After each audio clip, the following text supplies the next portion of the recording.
Assalamualaikum warahmatullahi wabarakatuh. Kami akan mempresentasikan hasil diskusi kelompok kami, yaitu SPK Penerimaan Beasiswa Moratel. Anggotanya adalah saya, Dwi Nur Fateha. Saya Faros Nakania. Dan saya Gaida Azahra. Konten yang akan dibahas adalah yang pertama topik dan metode, yang kedua langkah-langkah, dan yang ketiga adalah kesimpulan. Topik dan metode.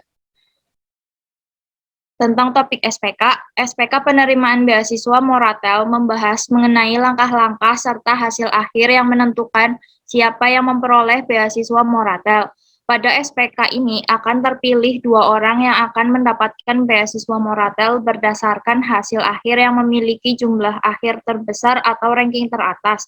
SPK ini menggunakan metode SAW. Simple Additive Weighting atau SAW.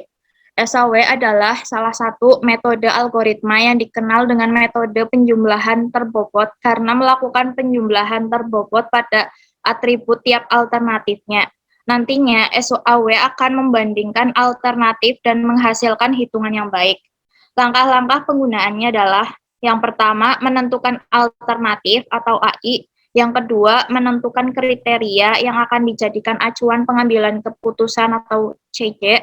Yang ketiga, menentukan bobot tingkat kepentingan atau WC. Yang keempat, memberikan nilai peringkat kecocokan pada alternatif pada setiap kriteria. Yang kelima, membuat tabel tingkat peringkat kecocokan dari setiap alternatif pada setiap kriteria. Yang keenam, membentuk hasil dari setiap alternatif dan kriteria dibuatkan rumus matriks keputusan atau X dari peringkat kemiripan. Yang ketujuh, membuat rumus perhitungan normalisasi RIC dari matriks keputusan X. Yang kedelapan, menghasilkan nilai R atau matriks ternormalisasi dari hitungan normalisasi RIC. Yang kesembilan, hasil akhir nilai preferensi atau VI diperoleh dari penjumlahan dari perkalian elemen baris matriks ternormalisasi atau R dengan bobot preferensi W yang sesuai elemen kolom matriks W. Yang ke-10 atau terakhir menghasilkan nilai VI menunjukkan indikasi nilai AI adalah kriteria yang tepat. Selanjutnya akan dibahas oleh teman saya, Farah Husna. Yang kedua ada langkah-langkah. Langkah yang pertama yaitu menentukan alternatif. Alternatif pada SPK Penerimaan Beasiswa Moratel ini ada 5. Yang pertama ada alternatif A1 yaitu Wulan Hanifah, alternatif A2 Rahmanda, alternatif A3 Raditya, alternatif A4 Arif Aldi, dan alternatif A5 Salsa Marisa. Selanjutnya yaitu menentukan kriteria dan memberikan bobot tingkat kepentingan. Kriteria pada penerimaan beasiswa Moratel ini ada 3, yaitu IPK, ekonomi, dan perilaku. IPK dan perilaku merupakan kriteria benefit, sedangkan kriteria ekonomi merupakan kriteria cost. Masing-masing setiap kriteria yaitu IPK 45, ekonomi 35, dan perilaku 20. Dari bobot ini dapat dilihat tingkat kepentingan dari setiap kriteria. Kriteria IPK dijadikan sebagai faktor utama kriteria karena kriteria ini menandakan bahwa mahasiswa memiliki kemampuan akademik yang baik. Kemudian kriteria ekonomi dibutuhkan sebagai faktor kedua kriteria karena kriteria ini dijadikan untuk membantu keterbatasan ekonomi mahasiswa. Dan yang terakhir, perilaku sebagai kriteria pendukung apakah mahasiswa tersebut layak untuk mendapatkan beasiswa. Selanjutnya ada menentukan subkriteria. Setiap kriteria memiliki subkriterianya masing-masing. Subkriteria IPK ada 4. Yang pertama ini ada IPK dengan rentang 3,95 sampai 4 memiliki nilai 100. Yang kedua ada rentang nilai IPK 3,60 sampai 3,94 memiliki nilai 85. Rentang IPK 3,26 sampai 3,59 memiliki nilai 70 dan IPK 3,25 memiliki nilai 55.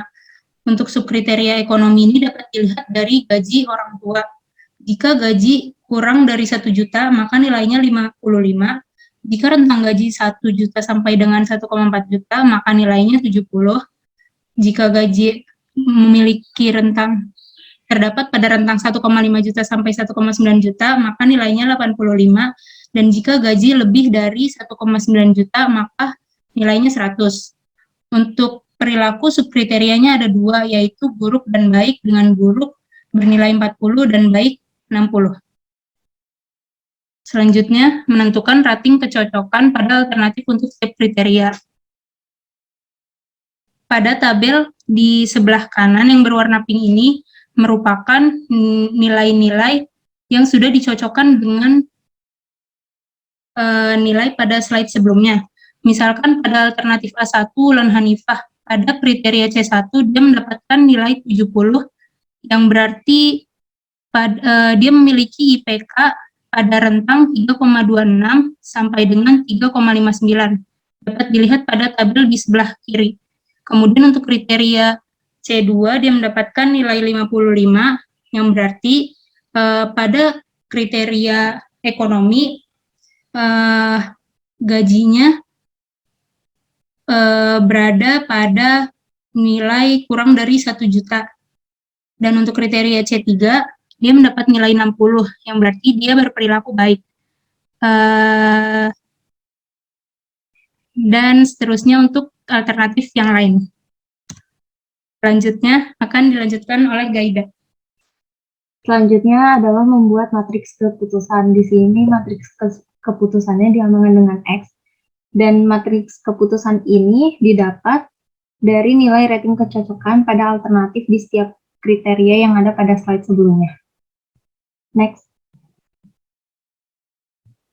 Kemudian ada normalisasi matriks keputusan. Di sini kita memiliki rumus yaitu RIJ sama dengan ada 2, yaitu untuk benefit ini memakai nilai maksimum yaitu XIJ per max I dikali XIJ.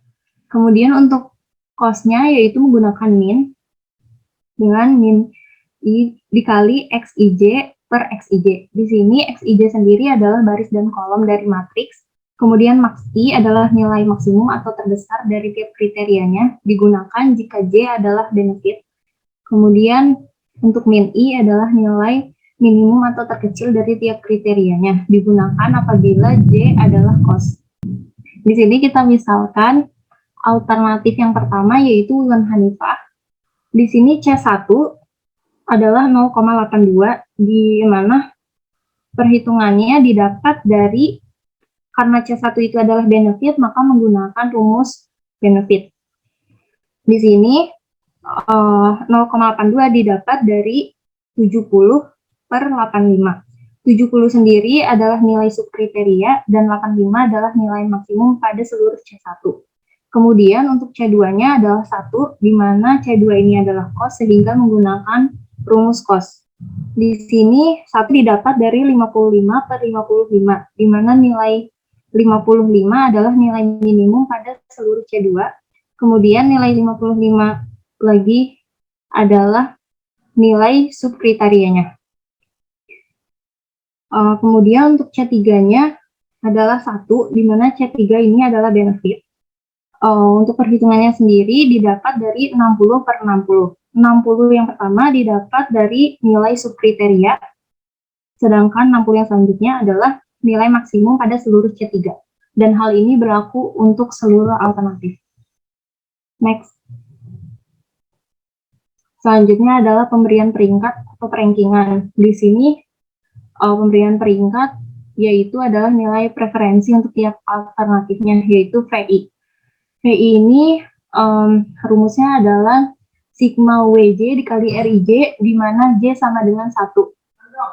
Untuk keterangannya sendiri adalah VI sama dengan nilai akhir dari alternatif, kemudian WJ adalah bobot yang telah ditentukan, dan RIJ adalah nilai normalisasi matriks. Di sini untuk ranking satunya sendiri adalah 92,06. 92,06 ini didapat dari 0,82 dikali 45 ditambah 1 dikali 35 ditambah 1 dikali 20, di mana 0,82 adalah C1, 45 adalah bobot yang pertama yaitu bobot IPK, kemudian 1 adalah C2 dikali 35, di mana 35 ini adalah bobot kriteria yang kedua yaitu ekonomi, kemudian 1 adalah C3, dan yang terakhir adalah 20 adalah bobot yang ketiga yaitu bobot perilaku. Setelah dihitung dan mendapatkan hasilnya, nanti diurutkan sesuai dengan yang terbesar dan akan menghasilkan ranking. Next. Selanjutnya adalah kesimpulan. Dari penerapan metode SAW pada SPK penerimaan beasiswa Moratel ini, kita dapat mengetahui bahwa nilai terbesar dimiliki oleh Wulan Hanifah yang berjumlah 92,06 yang menempati peringkat pertama. Kemudian disusul oleh Rahmanda dengan jumlah 84,56 pada peringkat kedua. Karena akan terpilih 2 orang teratas, maka dari itu Wulan Hanifah dan Rahmanda yang akan terpilih untuk menerima beasiswa Moratel ini. Maka dengan demikian metode SAW ini dapat digunakan untuk menerapkan pemberian keputusan pada penerimaan beasiswa Moratel dengan hasil akhir yang diambil adalah nilai yang paling besar atau peringkat yang paling atas. Sekian presentasi dari kami. Mohon maaf apabila ada kesalahan. Terima kasih atas perhatiannya. Wassalamualaikum warahmatullahi wabarakatuh.